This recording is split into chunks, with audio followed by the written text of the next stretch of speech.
E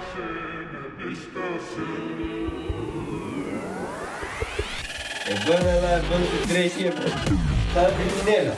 Po I vras njerëzit, po I lën pa bukë. Ke parti me një krim të dali vetë nga molla? We will not be held responsible. Say, bull. Behavior independence. Say, no. Forced to live in excessive training this summer. Ballkani. Ky trekëndësh real I Bermudës, ku ndryshe nga teoritë konspirative nuk zhduken avion apo anije, jo, as pak. Këtu zhduken fonde, para, rini, shpresë, mundësi dhe në fund fare e ardhmja e begate e brezave me radhë. Dhe pyetja lind natyrshëm, si ka mundësi që një rajon me kaq potencial të përfundojë gjithmonë në të njëjtin rreth vicioz? Le ta rrotullojmë timonin pas. Le të ndalemi rreth viteve 80 dhe të zbresim diku në Ballkan, në Jugosllavinë e atëhershme. Pjesërisht në Shqipërinë komuniste apo në Greqinë e asaj kohe. Pamja nuk është ajo që shumë kush të imagjinonte sot. Për ta bërë analizën më të qartë dhe më neutrale, do të ndalem tek Ballkani ish Jugoslav, sepse është më përfaqësues për këtë fenomen. Me qëllim normalisht do t'i lë jashtë tensionet etnike, gjuhësore e fetare për të fokusuar te katastrofa reale. Përtej çdo lloj dallimi që kemi mes njëri tjetrin, është fenomeni që na bashkon të gjithëve në një familje. Për ata që nuk janë të familiarizuar me fenomenin apo dhe me historinë e atyre kohëve, ndoshta presin të shohin varfëri apo vështirësi strukturore. Por përpara syve tuaj, në vitet 80 do të shfaqet një industri funksionale, fabrika gjigante, linja montimi, zinxhir prodhimi dhe eksporte që kalojnë çdo lloj kufi. Mbase jo në nivelet e një Gjermanie apo France, sigurisht, por krahasuar me pjesën më të madhe të bllokut lindor, një pjesë e mirë e rajonit dukej dukshëm më mirë. Kishte punë, kishte prodhim, kishte një ndjenjë se e nesërmja, edhe pse e kufizuar politikisht, ishte të paktën e parashikueshme ekonomikisht. Tani, duke u rikthyer papritur në ditët e sotme, çfarë sheh? Fabrikat janë shndëruar në skelete betoni. Markat industriale janë zhdukur komplet. Linjat e prodhimit janë heshtur dhe njerëzit, ata nuk po ndërtojnë më fabrika, po bëjnë gati valixhet. E pra miq, mirë se erdhët në paradoksin ekonomik të Ballkanit. Një rajon I ulur ngjitur me tregun më të pasur në botë, Bashkimin Evropian. Një rajon I mbushur me fonde rindërtimi, programe zhvillimi, asistencë teknike dhe reforma strukturore pafund. Dhe prap, I ngecur në një limbo ekonomike, ku rritja është e brisht, produktiviteti I ulët dhe emigrimi masiv. Dhe ja pjesa që askush nuk do ta thotë me së të lartë. Luftrat apo rënja e diktaturave përfunduan para 30 vitesh. Nuk mund t'ja vësh faj një vrim me plumbi në vitin 1995 për një falimentim të vitit 2026. Nuk mund të justifikosh një ekonomi të shkatëruar pafundësisht me trauma të vjetra, pa pranuar përgjegjësinë për vendimet e marra më pas. Diçka tjetër ndodhi pas marrëveshjes së paqes. U ndërtua një model ekonomik jo për rritje afatgjate, jo për prodhim apo për vlerë të shtuar, por për nxjerrje, zhvatje dhe konsum të shpejtë. Një model ku kapitali nuk investohet, por transferohet. Ku shteti nuk ndërton industri, por shpërndan koncesione. Ku e ardhmja sakrifikohet për bilance afatshkurtra dhe interesat të ngushta. Kjo është katastrofa ekonomike e Ballkanit e shpjeguar thjesht. Jo si fat historik, por si pasojë direkte e zgjedhjeve të gabuara. Le të analizojmë në 9 hapa se çfarë ka ndodhur në të vërtetë. Pjesa e parë, pseudoprivatizimi dhe vjedhja e madhe. Le ta nisim nga mëkati fillestar. Momenti kur Ballkani humbi realisht të ardhmen e vet ekonomike dhe nuk ishte vetëm gjatë luftrave në vetvete, por në sallat e bordeve, në zyrat e ministrive dhe në korridoret e pushtetit menjëherë pas tyre. Lufta shkatroi trupin e ekonomisë, mbase edhe motivimin shoqëror. Por I ashtu quajturi privatizim shkatëroi organet që duhet ta rindërtonin këtë trup. Për të kuptuar se si grabitet një kom në palc, duhet të kuptosh një koncept të çuditshëm për standardet e sotshme. Prona shoqërore. Në ish Jugosllavi, fabrikat teknikisht nuk I përkisnin as shtetit, as pronarëve privat. Ato I përkisnin shoqërisë. Punëtorët kishin të drejtë përdorimi dhe ndikimin e menaxhimit e tyre përmes këshillave të punëtorëve. Por askush nuk kishte pronësi të pastër juridike. A është ky një sistem perfekt? Mbase jo. Kjo është një temë për tjetër herë. Por a ishte ky funksional? Në shumë raste po. sepse ky sistem ishte unik në botën komuniste. Veçanërisht po ta krahasosh me Shqipërinë, ku gjithçka ishte drejt për drejt pranë shtetit. Dhe pastaj erdhën vitet 2000. Frazën e mban mend gjithkush në këto shtete. Tani futemi në kapitalizëm, shesim gjithçka. Këtu u hap një grope madhe ligjore dhe morale. Pyetja kyçe ishte e thjeshtë. Kush kishte realisht të drejtën të shiste këto fabrika? Dhe normalisht politikanët u përgjigjen pa hezitim. Ne. Dhe kështu nisim manipulimi i shfesjes së aseteve nga çdo anë. Në çdo formë të mundshme, një uri dhe pangopsi e paparë më parë. Dhe këtu ja vlen të përmendet pak se si krijohet oligarku ballkanik. Nuk bëhet fjalë për të ndërtuar kompani konkurruese, për t'i modernizuar apo për t'i integruar në tregjet e reja. Bëhet fjalë për një gjë të vetme: të nxjerrësh çdo lloj grimce vlere sa më shpejt që të ishte e mundur. Hapi i parë: vlerësimi i manipuluar. Imagjino një fabrikë tekstili në Bosnjë e ndërtuar mbi tokë shumë të vlefshme me qindra makina të importuara, me rrjete furnizimi të konsoliduara. Në letër ajo vjen miliona. Por vjen një auditor i lidhur politikisht dhe papritur haron se sa është vlera e tokës në të vërtetë. Pajisjet i shpallë të vjetëruara dhe të amortizuara, dhe papritur fabrika vlerësohet me një fraksion të vlerës reale.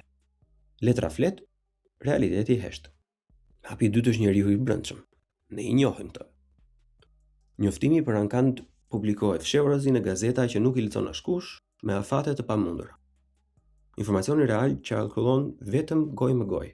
Në fund, paraqitet një blerës i vetëm, zakonisht dikush i lidhur drejt për drejt ose tërthorazi me pushtetin. Hapi i tretë është kredia e brendshme. Blerësi normalisht nuk ka para, as kapital, as histori biznesi. Po kjo s'është problem. Banka, e komanduar politikisht, i jep kredi. Çfarë është kolaterali? Vetëm fabrika që po blihet.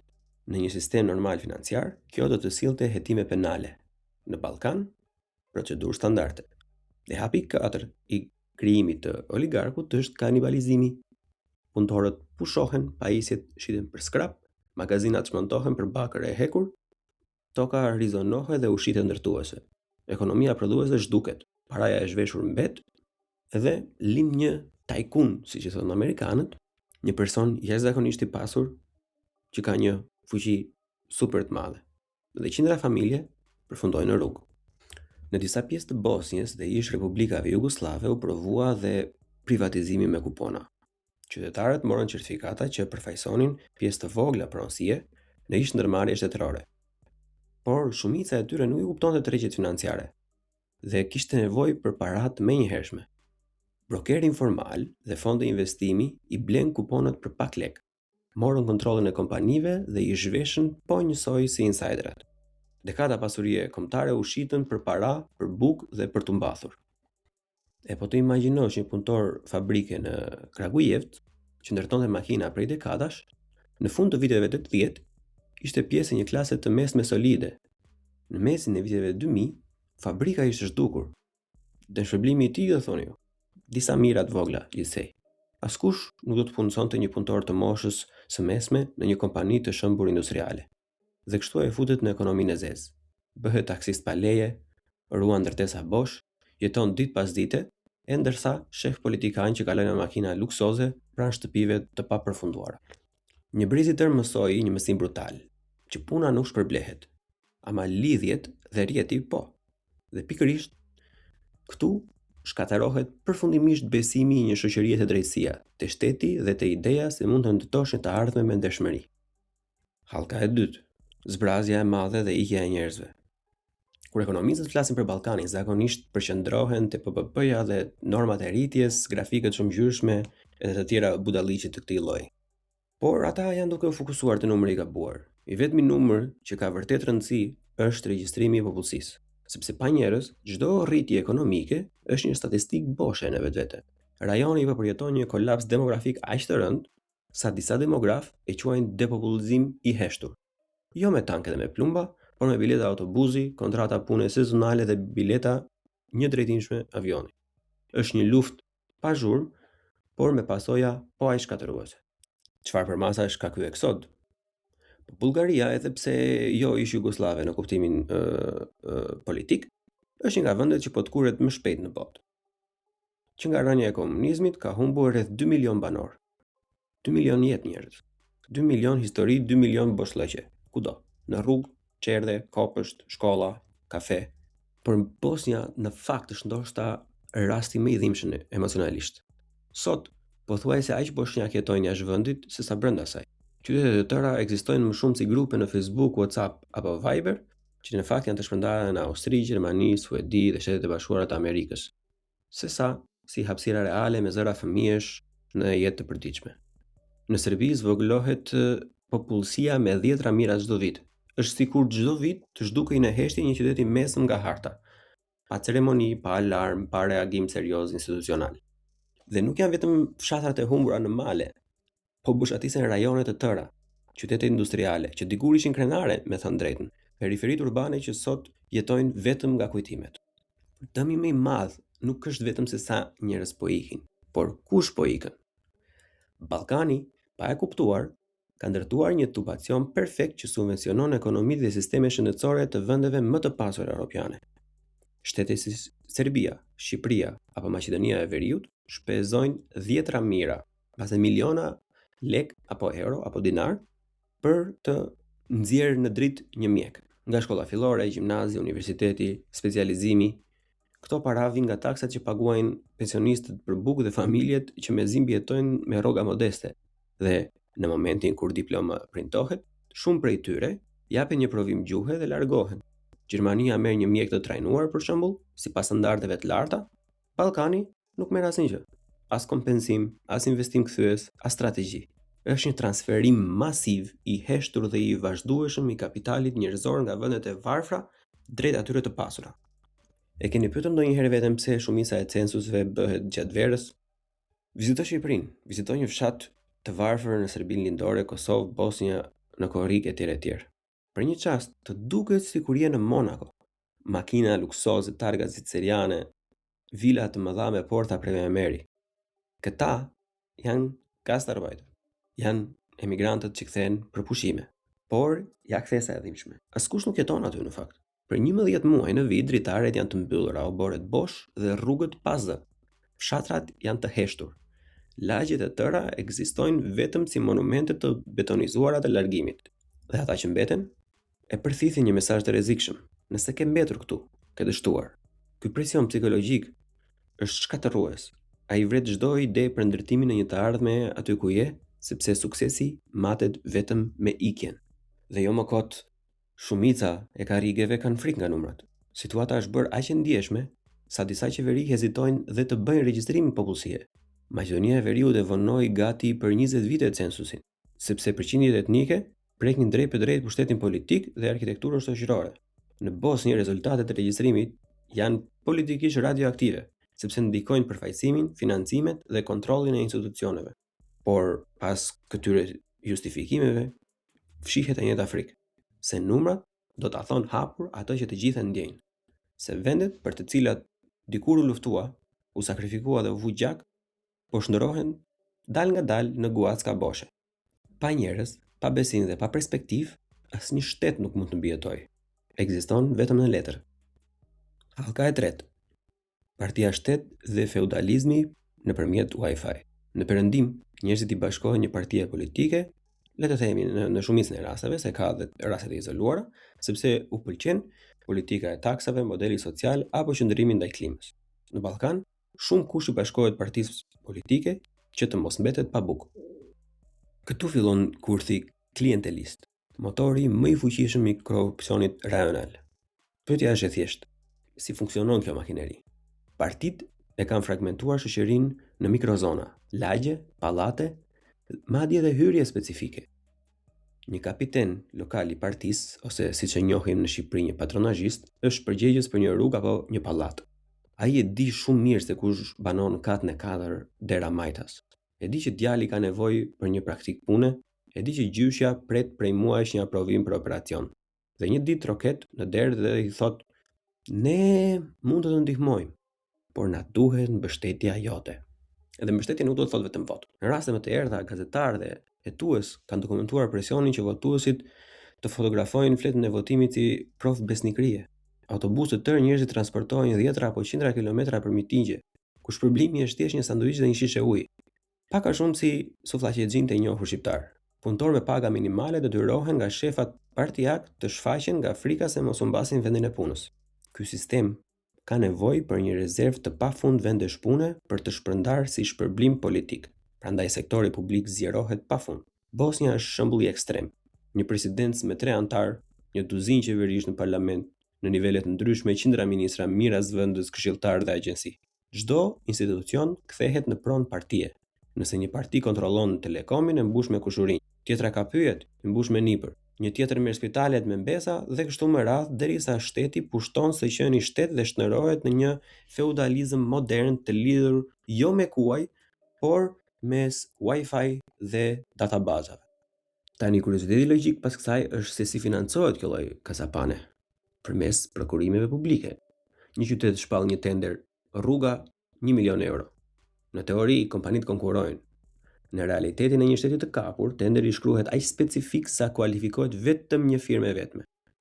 Për shembull, duhet të kesh saktësisht 14 kamion, 2 prej tyre duhet të jenë të verdha, edhe 10 vite përvojë në këtë rrugë në veçanti edhe gjëra të këtij lloji. Si për dreq, ajo firmë i përket kunatit të kryetarit për shembull, ose për të ruajtur balancat ndonjë figurë e afërt me opozitën. Skem që e njohim mirë edhe në Shqipërinë. Firma e fiton kontratën për 1 milion euro, pastaj nën kontrakton dikë tjetër për ta kryer punën realisht për 400.000 dhe 600.000 që i mbetur qarkullon bakshishe, financim partie, pagesa besnikrie. Është një rreth i mbyllur perfekt për ata. Parat publike ushqejnë pushtetin politik i cili mbron vetveten që thith ato para. Dhe nëse ti refuzon lojën, papritur inspektorët bëhen jashtëzakonisht të interesuar për dokumentat e tua. Kontrollet shtohen. Thirrjet në zyra bëhen rutinë çdo 2 javë, derisa ti ose heq dorë dhe dorëzohesh, ose bëhesh pjesë e sistemit. Kjo nuk është thjesht korrupsion. Kjo është një arkitekturë pushteti që e mban shoqërinë peng, e lidh qytetarin pas partisë dhe e kthen demokracinë në një formalitet pa përmbajtje. Hallka numër 4. Mafia ndërtimi dhe lavatriçja ekonomike. Në lagjet si Vracar të Beogradit apo në zonat më të shtrenjta të Tiranës, has pamje që në letër nuk duhet të ekzistojnë. Kulla luksoze, vinça kudo, apartamente që shiten për qindra mijëra euro. Pastaj shikon shifrat zyrtare, pagesat mesatare i kapin as i kapin 700 euro. Interesa kredish super të larta, popullsi në rënje ose në stagnacion. Sipas çdo lloji logjike klasike ekonomie, çmimet e banesave duhet të binin. Në vend të kësaj, në disa zona, jo vetëm që nuk kanë rënë, po janë arritur me 30 deri në 40% brenda pak vitesh. Në Tiranë madje në shumë lagje, çmimet janë 2 fishuar apo 3 fishuar vetëm në 5 vitet e fundit. Pra pyetja e pashmangshme është kush po i blen molla këto apartamente. Kjo në të vërtetë është hallka e 4, shtylla e 4 e krizës ballkanike, ekonomia e pasrimit parave. Ajo që në zhargon edhe quhet betoni i kokainës. Ballkani perëndimor ndodhet në një nga korridoret kryesore të tranzitit të kokainës drejt Europës. Grupe të krimit organizuar nga Serbia, Mali, Zi, Shqipëria dhe vendet fqinje luajnë rol kyç në këtë zinxhir. Ky treg gjeneron sasi kolosale para shtëpista. Qindra miliona, potencialisht miliarda euro. Problemi është praktik. Nuk mund të hysh në bank me 10 milion euro cash të pa justifikuar, pa ndezur alarme. Por mund t'i hedhësh në beton. Dhe ndërtimi është lavatriçja perfekte. Skema funksionon pak a shumë në këtë lloj mënyre. Diku krijohet një shoqëri guack, shpesh offshore. Kapitali futet përmes faturave të fryra, në kontraktorë të lidhur, pagesash kesh, transaksioneve të ndërlikuara që bëjnë gjurmimin thuajse të pamundur. Apartamentet shiten për para në dorë ose midis shoqëri të tjera guack, me burokraci minimale. Në fund, pronat pajisen me certifikata të rregullta. Dhe kur ata i shesin më vonë dhe paguhen taksat përkatëse, parat duken krejtësisht të ligjshme. Organizata ndërkombëtare si Global Initiative Against Transnational Organized Crime dhe të tjerë rajonal kanë paralajmëruar prej vitesh se ndërtimi dhe pasuria e paluajtshme janë kanalet kryesore të pasrimit parave në Ballkan. Dhe kjo nuk është sekret. Kjo është thjesht normalizuar me kalimin e kohës. Po ju marr një shembull nga Serbia sepse rastet shqiptare janë të panumërta dhe tashmë të njohura për çdo nga ju. Simboli i dukshëm i këtij sistemi paralarës është Beograd Waterfront, një projekt shumë miliardësh i mbështetur nga investitorë të lidhur me Emiratet gjasme, që transformon hekurullat dhe ndërtesat e vjetra në një skyline si stilin i Dubait. Për ta bërë të mundur, Serbia miratoi një ligj të posaçëm që anashkaloi planifikimin urban ekzistues dhe rregullat dhe standardet e pronësisë. Momenti më i errët erdhi natën e 24 e 25 prillit vitit 2016. Persona me maska mbritën me ekskavator në lagjen Savalma, ndaluan kalimtarët, u morën telefona dhe rrafshuan ndërtesa pa asnjë bazë ligjore. Qytetarët telefonuan policinë, policia nuk reagoi. Më vonë u konfirmua nga shërbimet e emergjencës kishin marrë urdhër të mos ndërhynin. Në një kryeqytet evropian, një blok i tërë u shkatërrua natën, ndërsa institucionet shtetërore qëndronin me njan. Pak a shumë si teatri në Tiranë. Ky moment e bëri të qartë pa asnjë iluzion të mbetur se me cilën palë fle realisht pushteti. Ndërkohë, qeveritë tregojnë vinça dhe thonë ja para, ja zhvillimi, ja rritja ekonomike. Por për mësuesit, infermierët të rinj që duan të krijojnë familje, realiteti është krejt tjetër. Qërat rriten edhe më shpejt se sa pagat, pronësia bëhet e paarritshme, njerëzit jetojnë me prindrit deri në fund të 30-tave, qytetet ndërtohen për njerëz që nuk jetojnë aty me para që nuk duhet të ekzistonin kurrë. Ky nuk është më urbanizim. Kjo është një ekonomi fasade, ku betoni fsheh boshllëkun dhe vinçat ngrihen mbi një shoqëri që po zbrazet nga brenda. Hallka e 5. Kurthi i stabilitetit, arsyeja pse perëndimi mbyll syt. Çdo kush me mend në kokë do mendon tash, këto vende valla duan të hyjnë në Bashkimin Evropian.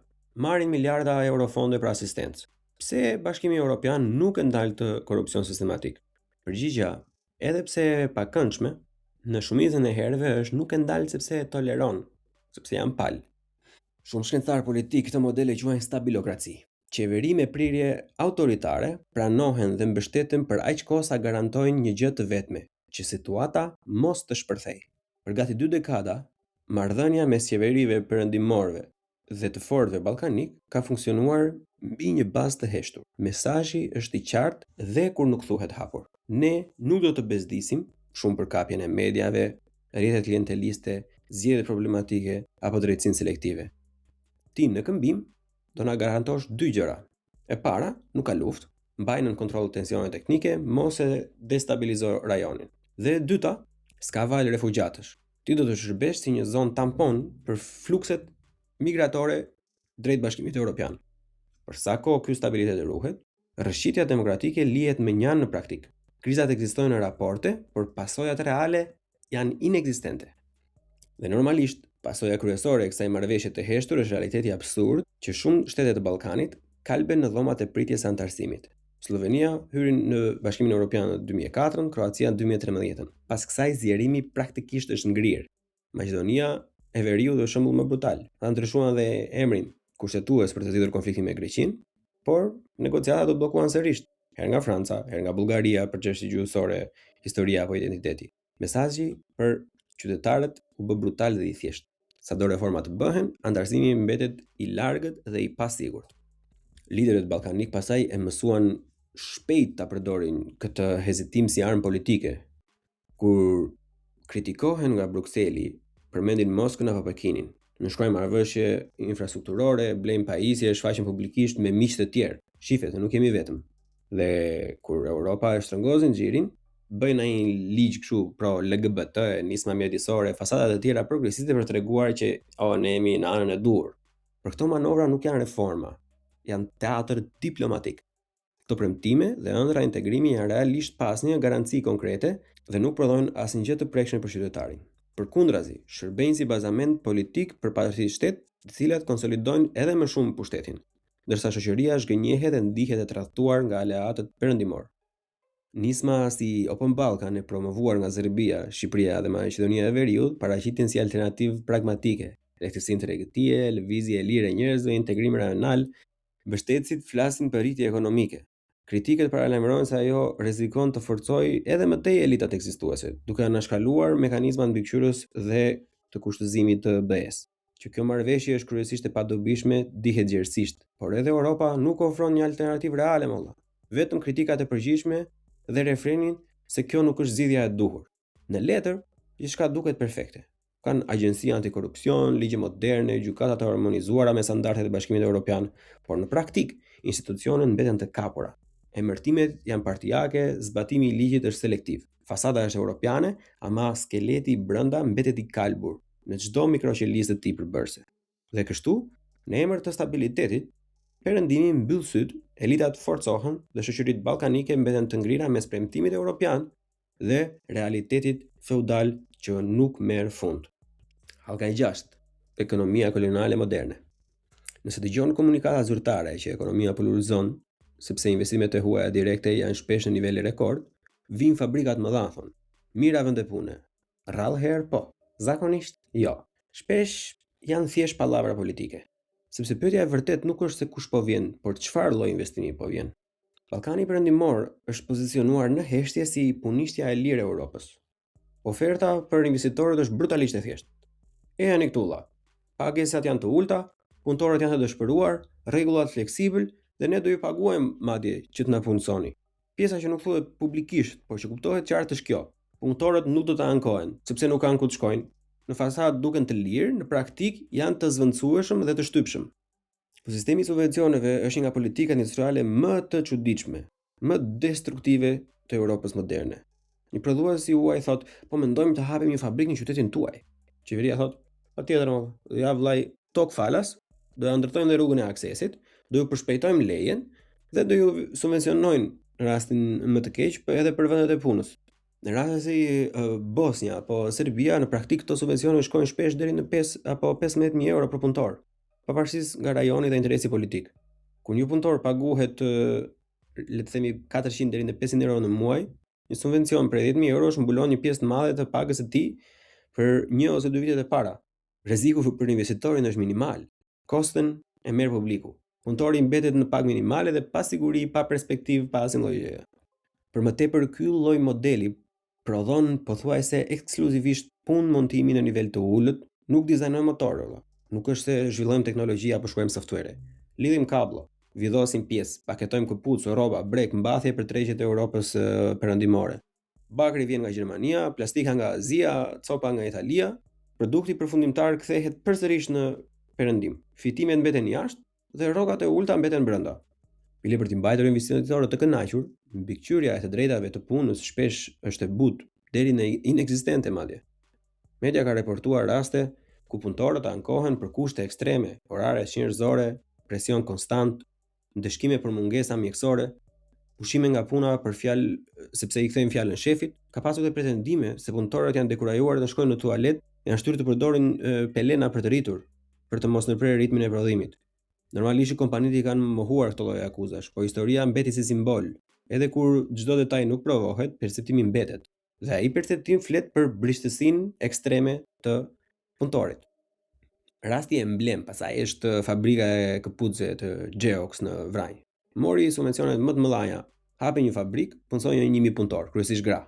Sapo mbaroi periudha e subvencioneve, kompania u tërhoq, punëtorët mbetën pa punë brenda një nate. Investori u largua valla. Me normalisht ishte qyteti apo rrethi aty që mori goditjen ekonomike dhe sociale. Ky nuk është zhvillim industrial, kjo është një arbitrazh i subvencionuar i fuqisë punëtore. Rezultati final është i qartë, Ballkani jep trupat, punën, marzhi i fitimit shkon gjetur. Qeveritë tregojnë fabrika dhe flasin për rritje, punëtorët përjetojnë paga të ngrira, kontrata të përkohshme dhe mungesë totale shkallë karriere. Kjo tingëllon si një formë moderne varësie, jo kolonizëm klasik me flamuj dhe ushtri, por as afrim me Europën e zhvilluar. Është një ekonomi ndërtuar mbi duar të lira, marzh i holl dhe pasiguri permanente. Në këtë kuptim, elitat ballkanike sillen si skllavopronar modern.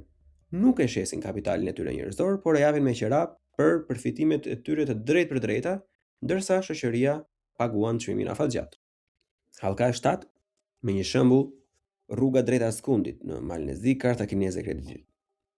Tani kur Bashkimi Evropian filloi të kërkonte më shumë llogaridhënie për korrupsionin, prokurime të ndryshme me dëmin ndaj mjedisit, shumë politikanë ballkanik gjetën një partner alternativ dukshëm më të qetë.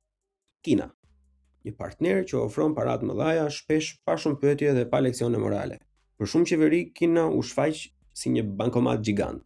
Futën kartën, troqin kredin, ndërtoi projektin dhe fotografo shiritin e inaugurimit. Shembulli më i famshëm dhe më ilustrues i këtij fenomeni është autostrada Bar-Poliare në Malnezi, tashmë e njohur si autostrada drejt Askundit. Malezi mori njohua gati $1 miliard nga një bank kineze për të ndërtuar vetëm 41 kilometra rrugë. në një terren malor ekstremisht vështirë. Bankat perëndimore kishin refuzuar projektin duke konsideruar ekonomikisht të pajustifikueshëm dhe financiarisht të rrezikshëm. Për një shtet kaq të vogël, kjo kredi u kthye menjëherë në një bar strukturore. Borxhi i jashtëm u rit ndjeshëm, ndërsa pjesa tjetër e autostradës mbeti pa financim të sigurt. Rruga nuk përfundon askund, strategjikisht të rëndësishëm dhe nuk gjeneron të ardhurat që ta justifikojnë koston. Në fund, ironia është e plotë. Qeveria malazeze detyrua tu drejtori bankave perëndimore për të ristrukturuar borxhin dhe për të shmangur rrezikun real të falimentit. Ama që asaj periudhe u shfaq një frikë e fortë politike, në rast mospagese, Kina mund të kërkonte kontroll mbi asete strategjike, si porti i Barit.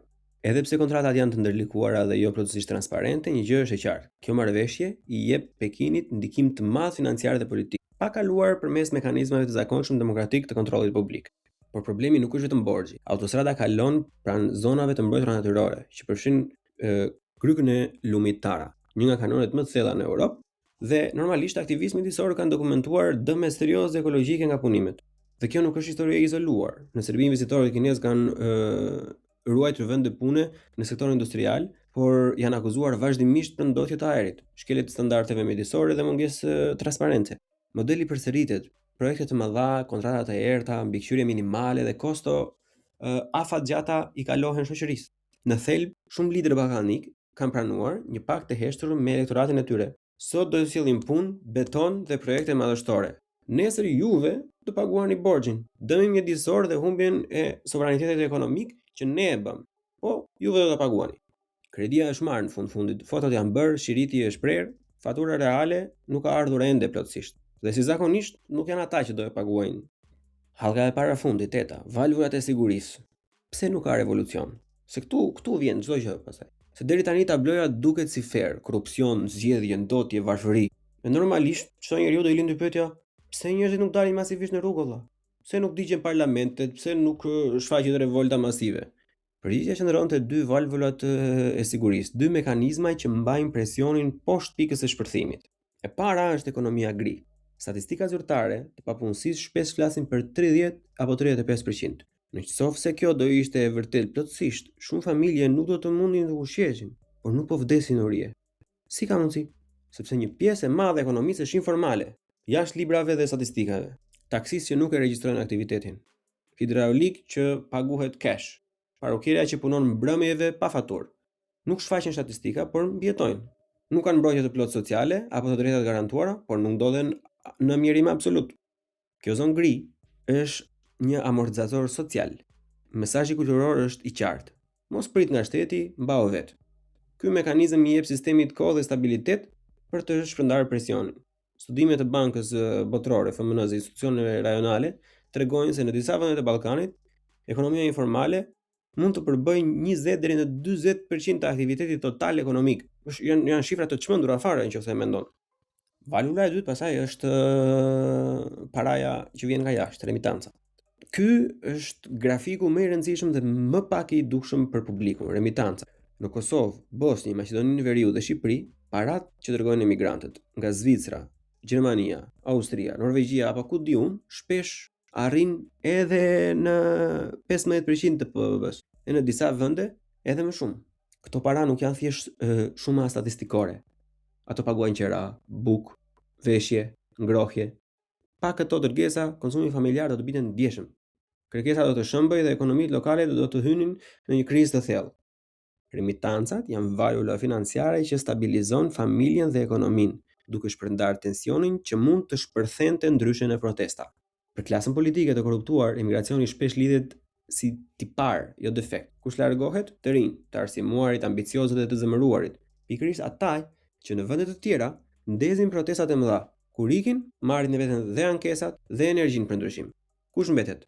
Shpesh votuesit e vjetër, më pak të pritur për rrezik, njerëz të lidhur me shtetin dhe me rrjetet klienteliste. Remitancat mbajnë kursin e krembimit, paguajnë faturat, zbusin varfërinë e përditshme. Rezultati? Një makineri cinike. Të rinj largohen, dërgojnë para, familjet mbijetojnë, presioni politik shpërndahet dhe rendi i vjetër qëndron. Nuk ka revolucion, vetëm largim të heshtur, një val të ngadalë që zgjat sistemin duke bërë ndryshimin praktik thuajse të pamundur. Hallka e fundit, hallka 9, tranzicioni i përhershëm. Pra, pse rëmuaja ekonomike e Ballkanit nuk u shërua kur deri në fund, sepse ata që duhej ta shëronin pacientin mësuan se si të pasuroheshin duke e mbajtur të sëmurë. Tranzicioni nga socializmi nuk u krye kurrë si një treg i lirë i shëndetshëm. Në shumë vende u betonua një strukturë që politologët e quajnë shtet i kapur. Pushteti politik, bizneset, kontratat publike, gjykatat, media dhe vendet e punës janë të gjitha në kontrollin e të njëjtës elitë të ngushtë. Fabrikat u privatizuan te miq dhe aleatët politik. Institucionet publike u kthyen në zyra punësimi për votues besnik, rregullimi u bë selektiv, konkurenca e ndershme u shndërrua në rrezik, sistemi shpërbleu lidhjet mbi kompetencë. Dhe ndërkohë, një pjesë e madhe e njerëzve më të talentuar dhe ambicioz u larguan, duke kërkuar stabilitet, paga të larta, një shtet ligjor diku tjetër. Jo sepse dikush i përzuri me forcë, por sepse sistemi lokal u ofroi shumë pak rrugë për përparim të ndershëm. Për të mbajtur ekonominë gjallë dhe politikën e qëndrueshme, qeveritë u mbështeten gjithnjë më shumë në kapitalin e huaj, kreditë e huaja, remitanca dhe një lojë gjeopolitike mes Bashkimit Evropian, Rusisë, Kinës apo Gjirit. Kjo thelloi varësinë afatgjat, se duke zëncuar ndërtimin e një ekonomie vendore dhe rezistente, ka arritur në rezultatin një rajon i ngecur në limbo të përhershme, gjithmonë në reformë, gjithmonë në negociata, gjithmonë në tranzicion, gjithmonë duke shkuar diku, por nuk mbërrin asnjëherë. A ka shpresë tani për mbyllje? Po, por gjasa më e madhe nuk vjen nga klasa politike aktuale. Shpresa vjen nga njerëz që në heshtje refuzojnë të luajnë lojën e vjetër. Një programues në Tiranë apo në Nish që punon për klient global dhe nuk kërkon asnjë nga shteti. Gazetar investigativ që nxjerrin në pah aferat pavarësisht presioneve dhe kërcënimeve direkte që marrin. Aktivistë që u dalin përballë digave të palishme dhe mini hidrocentraleve, pa u trombur syri. Grupe qytetare që luftojnë për transparencë, shtet ligjor, institucione të përgjithshme, njerëz që mbrojnë dinjitetin e tyre, mbrojnë familjen, mbrojnë pronën e tyre. Sistemi i Ballkanit është shumë i shtrembëruar, por në fakt po çahet nga disa anë. Pyetja e vërtet nuk është nëse ndryshimi është i mundur. Pyetja është, a do të vijë dita ku mjaft njerëz do të kenë guximin, durimin dhe dëshirën të ndërtojnë jetën këtu, apo thjesht do të mbushin valizhet dhe të ndërtojnë të ardhmen diku tjetër. Kjo mbetet për të parë. Deri herën tjetër, unë ju falenderoj që dëgjuat këtë episod, ju lut të lini mendimet e tuaja nëpër komente, për një like, ndajeni podcastin me miqtë tuaj dhe bashkë miru dëgjofshim episodin tjetër. Buqim në bu, CH, CHI, bu, CHI podcast.